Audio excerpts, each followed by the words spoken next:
একদিন গোপাল শুয়ে শুয়ে স্বপ্ন দেখছিল। গোপাল মাঠের মধ্যে ছুটে বেড়াচ্ছে। অমনি গিন্নি এসে বলে, কী গো, এতক্ষণে উঠলে না? ঘুম থেকে যে কখন উঠবে তুমি? অমনি গোপাল বলে, এই যে দিলে তো আমার ঘুমটা ভেঙে। এত সুন্দর একটা স্বপ্ন দেখছিলাম, তাও একটু শান্তি করে দেখতে দিলে না। গিন্নি তখন বলতে থাকে, কিসের স্বপ্ন? রাজামশাইয়ের কাছ থেকে মোহর পাওয়ার স্বপ্ন? রাজসিংহাসনে রাজা হয়ে বসার স্বপ্ন দেখছিলে? গোপাল তখন বলে, না না, ওইসব কিছুরই স্বপ্ন না গিন্নি। আমি দেখছিলাম আমি পাতকাঠির মতো পাতলা হয়ে গেছি, আর আমি গাছে গাছে লাফিয়ে বেড়াচ্ছি, এমনকি মাঠের মধ্যেও ছুটে বেড়াচ্ছি, বুঝলে? গিন্নি তখন হাসতে হাসতে লুটে পড়ে বলে, তোমার কথা শুনে আমি আমার হাসি পর্যন্ত থামাতে পারছি না, এমনকি পেটেও খিল ধরে যাচ্ছে।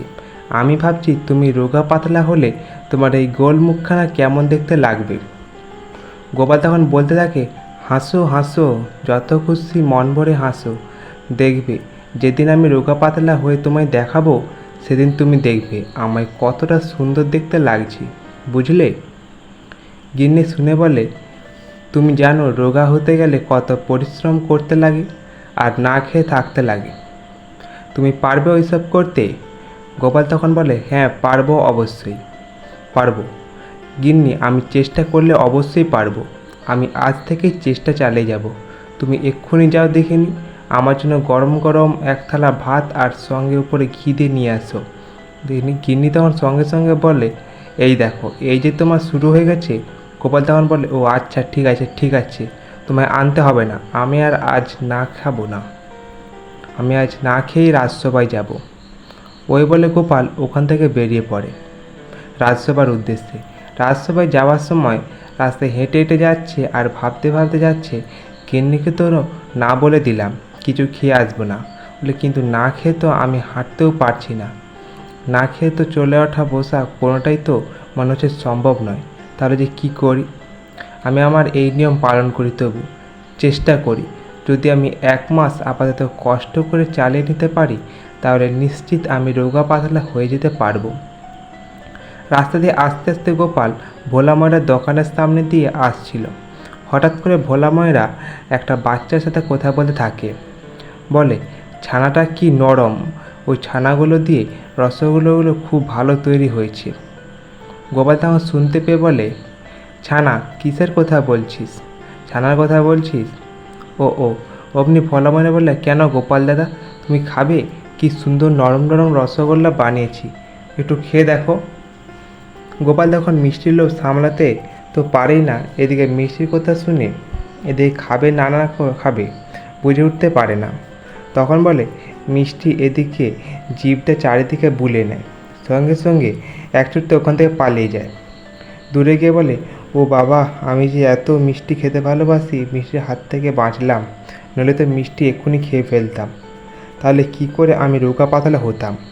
তারপর ভাবতে ভাবতে রাজসভায় যায়। রাজসভায় ঢুকে দেখে সবাই একসাথে বসে লুচি তরকারি খাচ্ছে। গোপাল তখন দেখে ভাবে, এ কী অবস্থা, আমার কপাল কি আজকে মিষ্টি লুচি তরকারি সবটাই কি এইরূপ ছিল? আমি যে কী করে এগুলোর থেকে নিজেকে সরিয়ে রাখি। অমনি ওখানে সেনাপতি মশাই রাজামশাইকে বলে, রাজামশাই, আজকে হঠাৎ কী খুশিতে আপনি আমাদের সকলকে রাষ্ট্রভাতে লুচি তরকারি খাওয়াচ্ছেন? রাজামশাই তখন বললে, আসলে শোনো, আমি একটা ভালো খবর পেয়েছি। নবাব আমাদের যত ঋণ ছিল আমার রাজ্যে সব মুকুব করে দিয়েছে, তাই ওই আনন্দে আমি তোমাদেরকে লুচি তরকারি খাওয়াচ্ছি। গোপাল এসেছ? গোপাল, নাও নাও লুচি তরকারি, গরম লুচি তরকারি খাও। গোপাল তখন সবটাই রাজামশাইকে খুলে বলে। রাজামশাই তখন খিলখিল করে হাসতে থাকে, বলে, ও এই কথা, তুমি লুচি তরকারি খাবে না? এদিকে মন্ত্রীমশাই শুনে মনে মনে ভাবে, গোপালের খাওয়া আমি ছাড়াচ্ছি, খাবে না, এমন এমন কথা বলবো, তখন বাধ্য হয়ে রোগা পাতলা হওয়া ছেড়ে দিয়ে খেতে চলে আসবে। অমনি মন্ত্রীমশাই বলতে থাকে, রাজামশাই, লুচি তরকারিগুলো যে নরম বানিয়েছি, আমি তাই ভাবছি আরও 10খানা যদি লুচি আমায় দেন তাহলে খুব ভালো হয়। গোপাল তখন মনে মনে ভাবে, উফ, মন্ত্রীমশাই কি এখনই লুচির প্রশংসা করার দরকার ছিল? বারবার আমার কানের কাছে বলতেই থাকে, একদমই ভালো লাগছে না। কী করে যে সামলাই আমার। তারপর রাজসভা শেষ হয়ে যায়, যার পরে সকালে বাড়ি ফিরে যায়। বাড়ি ফিরে যাওয়ার পর এদিকে রাজামশাই মন্ত্রীমশাইকে ডেকে পাঠায়। রাজামশাই বলতে থাকে, মন্ত্রী, আমি একটা ভালো বুদ্ধি পেয়েছি, কী করে গোপালকে জব্দ করা যায়। গোপালের এই রোগা পাতলা হওয়া আমি ভেঙেই দেব, যাতে রোগা পাতলা না হতে পারে। মন্ত্রীমশাই তখন বলে, বলুন রাজামশাই, কী বুদ্ধি করলে হবে। রাজামশাই বলে, আমি ভেবেছি যে মিষ্টি প্রতিযোগিতা করব। মিষ্টি খাওয়ার প্রতিযোগিতাকে গোপালের নামটাও দিয়ে দেব। অমনি মন্ত্রীমশাই বলে, রাজামশাই, যদি গোপাল না রাজি হয় তাহলে কি করে আপনি গোপালের নাম দেবেন। রাজামশাই বলে, আমি বলেছি বলে কথা, গোপাল রাজি হবে না, তাই বললে কি হবে, গোপালকে তো রাজি হতেই হবে। এদিকে গোপাল বাড়িতে ফিরে এসে বিভিন্ন রকমের ব্যায়াম করে থাকে, কখনো ডিগবাজি খেয়ে, কখনো মাথা নিচু পা ওপরে, এইটুকু বিভিন্ন রকম করে ব্যায়াম করে থাকে। এদিকে গিন্নিকে বলে, গিন্নি দেখো, মনে হয় আমি একটু রোগা পাতলা হয়েছি। আমার দেখো জামাটা কেমন একটু ঢিলে ঢালা লাগছে, পেটটাও একটু কমেছে বলে মনে হচ্ছে। এইটুকু করে যদি আরও 1 মাস করি, আমি পুরোপুরি রোগা পাতলা হয়ে যাব। তারপর গোপাল রাজসভায় আসে। পরদিন রাজসভা শুরু হতে গোপাল এমনকি রাজসভার সকলে এসে উপস্থিত হয়। রাজামশাই তখন বলতে থাকে, আমি তোমাদের একটা কথা বলবো, তোমাদের কিছু জানানোর ছিল। অমনি রাজামশাই তখন বলতে থাকে যে, আমি ভেবেছি যে তোমরা সকলকে নিয়ে মিষ্টি খাওয়ার প্রতিযোগিতা করব। ওই মিষ্টি খাওয়ার প্রতিযোগিতাতে একজন খুব বিখ্যাত মানুষকে ডেকেছি, যে খুব খাবার খেতে পারে প্রচুর পরিমাণে। তার সাথে গোপাল আমাদের প্রতিযোগিতা করবে। গোপালও কতটা মিষ্টি খেতে পারে তাই দেখব, আর যে জিতবে তার জন্য তো খুব ভালো একটা পুরস্কারও রয়েছে। তারপর গোপাল রাজামশাইয়ের কথা শুনে মনে মনে ভাবে, আমি বুঝতে পেরেছি রাজামশাই আমাকে আর ওই না খেয়ে থাকতে দেবে না, খাওয়ার জন্য এইসব চিন্তা ভাবনা করেছে। কিন্তু আমি তো কিছুতেই আমার এই নিয়ম ভঙ্গ করব না, তাহলে তো আমি রোগা পাতলা হতে পারবো না, এটা তো কী করে সম্ভব। তবু গোপাল রাজামশাইয়ের কথায় রাজি হয়ে যায়।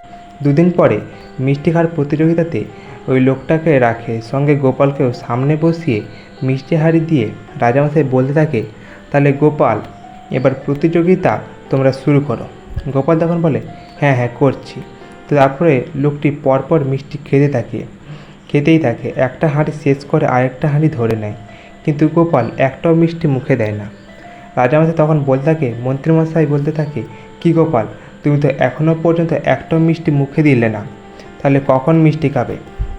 গোপাল তখন বলে, খাবো তো বলেছি, তখন অবশ্যই খাবো। অমনি মন্ত্রীমশাই তখন বলে, গোপাল, তো তুমি তাহলে হেরে গেছো, তাহলে তোমার রাজামশাই তোমাকে রাজ্য থেকে বের করে দেবে।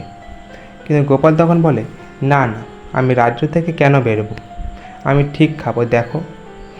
অমনি গোপাল কিছুক্ষণ পরে একটা মিষ্টি মুখে নিয়ে পড়ে আর বলে, এটাই ফার্স্ট আর এটাই লাস্ট। অমনি রাজামশাই মন্ত্রী অবাক হয়ে বলে, গোপাল এ কী কথা বলছে, গোপাল না খেয়ে খেয়ে মাথা খারাপ হয়ে গেছে মনে হচ্ছে। অমনি ওই লোকটা 1 হাঁড়ি 2 হাঁড়ি পুরোপুরি মিষ্টি সব শেষ করে ফেলে। তারপর গোপালকে রাজামশাই বলে, কি গোপাল, এই একটা মিষ্টি খেয়ে বসে আছো যে, তাহলে তোমাকে আমি রাজ্য থেকে বের করে দেব।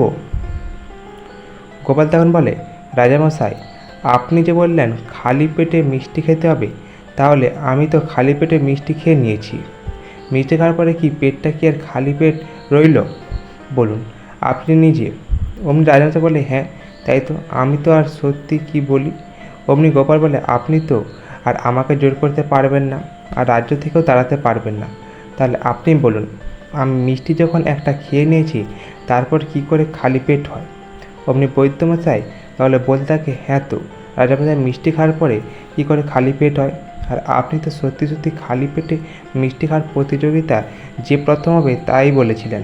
এবার এই শুনে রাজামশাই তখন বলে, গোপাল, তোমার বুদ্ধির কাজে সত্যি আমরা হার মানতে বাধ্য হচ্ছি, তোমার বুদ্ধির তারিফ করার মতো। সত্যি গোপাল, তোমাকে পুরস্কার তো দেবই।